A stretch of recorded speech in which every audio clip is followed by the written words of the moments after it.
This is the gold silver ratio that I posted back in earlier part of this year because it's on a monthly, and this is the 2011 high silver gold ratio. And I said, this is the most bullish chart I have. Beautiful inverse head and shoulders. It's just gorgeous. And sure enough, it took a little bit of time here, not long, but a few weeks to digest through that 2011, and now this ratio is hot fire flames. This is getting real busy here with gold, isn't it? So this is pretty much the reason for the season this morning, to talk about gold's amazing advance. I've got GLD here, but and I know several of you have just made silver your focus because of its tendency to move exponentially into very high levels very quickly. And I have to give credit where credit is due. And you know, this is Jeffrey, our classical economist, who has graciously and patiently taught me and posted in his channel for those who are interested about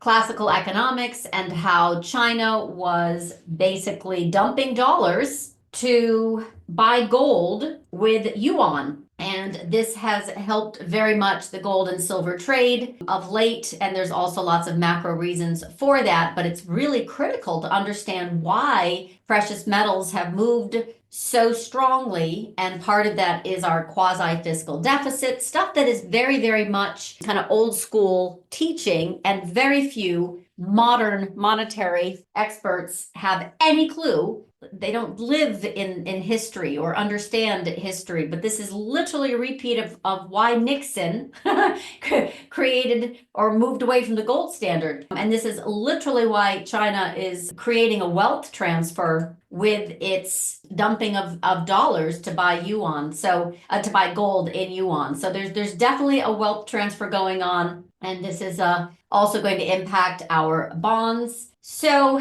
and why Japan cannot follow. China is able to change its consumption and production by dumping the dollar for gold. Japan cannot convert its economy into a consumer economy. It's not authorized by the US to do so. And that's literally Jeffrey's whole contention since last year. Gold would move higher, and then silver would be in the mid to high 30s. So that is exactly what's happening right now. We have a trade imbalance, and China very, very active in doing this stealth yuan devaluation by dumping dollars into the gold and commodities market. And this is literally an asset, not a liability. So this dumping mechanically, as Jeffrey writes, diminishes the purchasing power of the consumer and increases the purchasing power on the other side. So we've got imbalanced consumption, production, all that jazz, and why Nixon literally prevented it from doing this so that the US would not be at a disadvantage. So now gold is rising, especially in yuan. And the easy way to explain it, it's an arbitrage trade, something else Jeffrey is expert in. He literally worked as a portfolio manager in New York doing arbitrage trades for,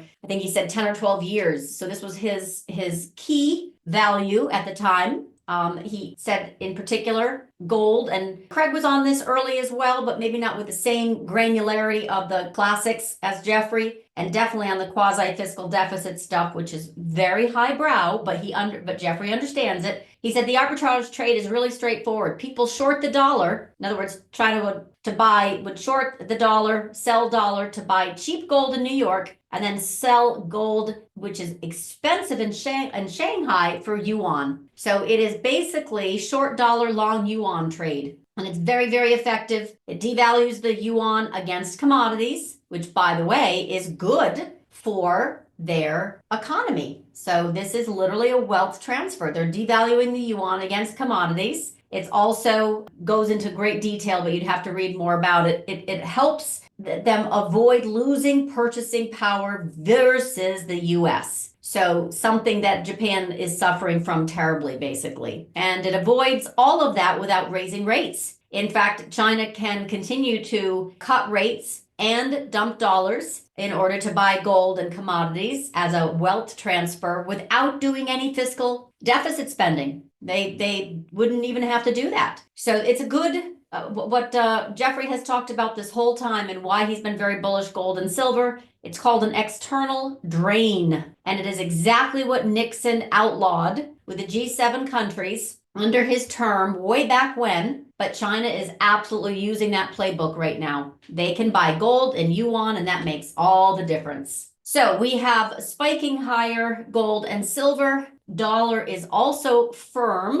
And again, they don't need to do a thing right now in China. They're going to maintain this FX condition, and they're in much better shape than Japan. And of course, Japan can't do anything without US approval. Remember, they got military bases and such there. China has no military bases, has no allegiance to the US, so they can do what they want. Anyway, this is it. We've got what do they say? Pre-1922 conditions all over again. And that is going to be very dangerous for the US in time. But right now, it creates this illusion, right, that we have inflation of assets when in fact, and the stock market and housing and the rest, when in fact, it's actually a devaluation of the dollar, which is why commodities right now and gold, silver, precious, and industrial are rising. So I know it's really complicated for some, but in a nutshell, he's been straightforward with this, calling it a discharge or external drain, and it is the primary driver for currency rates.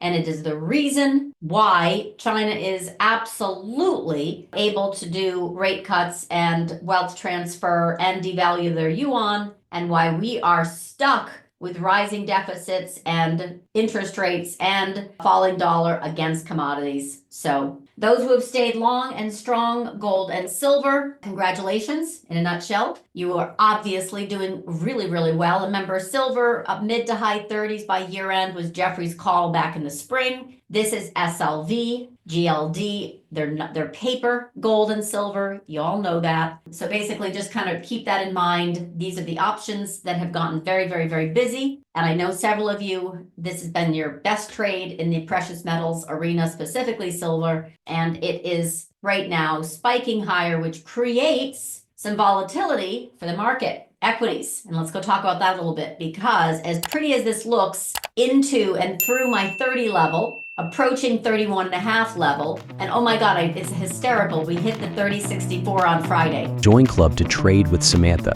Scan this QR code or click the link in the description. Subscribe to LaDuc Trading YouTube channel for more live trading room recap videos and other content.